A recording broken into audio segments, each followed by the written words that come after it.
সবাইকে শুভ নববর্ষের অনেক অনেক শুভেচ্ছা। হ্যালো এভরিওয়ান, আসসালামু আলাইকুম, ওয়েলকাম টু মাই চ্যানেল। আশা করি আপনারা সবাই ভালো আছেন। আমরা আল্লাহ তাআলার অশেষ রহমতে ভালো আছি। এই যে এখানে সন্ধ্যা থেকে ভিডিওটা শুরু করলাম। এই যে এখানে আমি তেলের পিঠা বানিয়ে নিচ্ছি। এই যে প্রথমে 3টা কম ফুলেছে, এটা আলাদা করে রাখলাম। এই যে অফ ক্যামেরাতে বানিয়েছি, মাশাআল্লাহ আলহামদুলিল্লাহ অনেক অনেক ফুলকো হয়েছে তেলের পিঠাগুলো, মাশাআল্লাহ। আর এই যে আমার হাজব্যান্ড হলো ফুচকা এনেছে, ছোটো ছোটো ওই ফুচকাগুলো খেতে না অনেক মজা লাগে। এই যে সে নিজে এনে বানিয়ে রেখেছে। এই যে এখন আমরা খাবো এগুলা। কার কার পছন্দ এই ফুচকাগুলো বলবেন।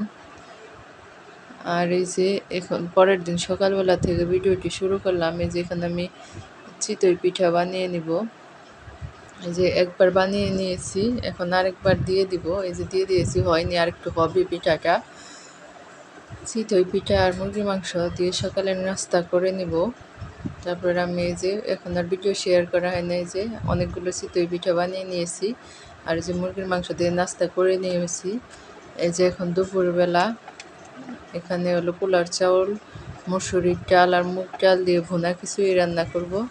এই যে গরম মশলা দিয়ে পেঁয়াজ, আদা রসুন পেস্ট, তারপর পেঁয়াজ পেস্ট দিয়ে তারপরে এই যে তেলে ভালো করে ভেজে নিচ্ছি। এই যে এখন মরিচের গুঁড়ো, হলুদ গুঁড়ো, ধনিয়া গুঁড়ো দিয়ে আমি ভালো করে নেড়ে তেলে একটু মশলাটা কষিয়ে নেব। এখানে আমি পানি দিব না।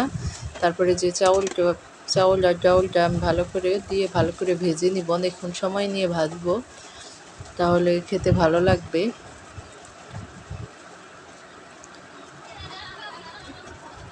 এই যে তারপরে যে স্বাদ মতো লবণ দিয়ে নিচ্ছি।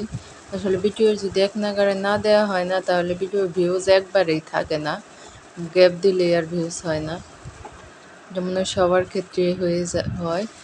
এই যে তারপরে এখন এই যে পানি দিয়ে দিব, লবণও দিয়ে নিয়েছি। এই যে এখন ভালো করে মিশিয়ে কাঁচামরিচ দিয়ে দিব।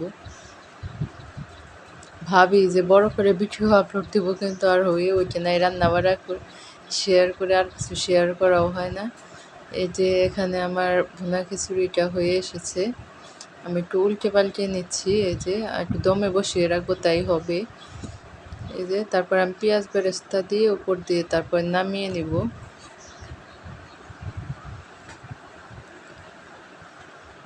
এই যে আমার ভুনা খিচুড়ি। এই যে এখানে টমেটোর সালাদ কেটে রেখেছি আর এই যে মুরগির মাংস, যে চিতই পিঠা খেয়েছিলাম আর এই যে আছে। এই যে এতটুকু বেড়ে নিলাম খিচুড়ি খাওয়ার জন্য। এই যে এখন আমি ডাইনিং টেবিলটা ভালো করে একটু পরিষ্কার করে নিব। ওই যে নাস্তা করে ওই যে ওখানে ওভাবে রেখে দিয়েছি, খাবার টাবার খেয়ে কোনো কিছু করিনি। এই যে এখন একে এক যে তরকারিগুলো রয়ে গেছে বাটিতে, খিচুড়ি আছে, ওটা আমি কিচেনে রেখেছি। এই যে আমি অফ ক্যামেরাতে ভালো করে পরিষ্কার করে নিব।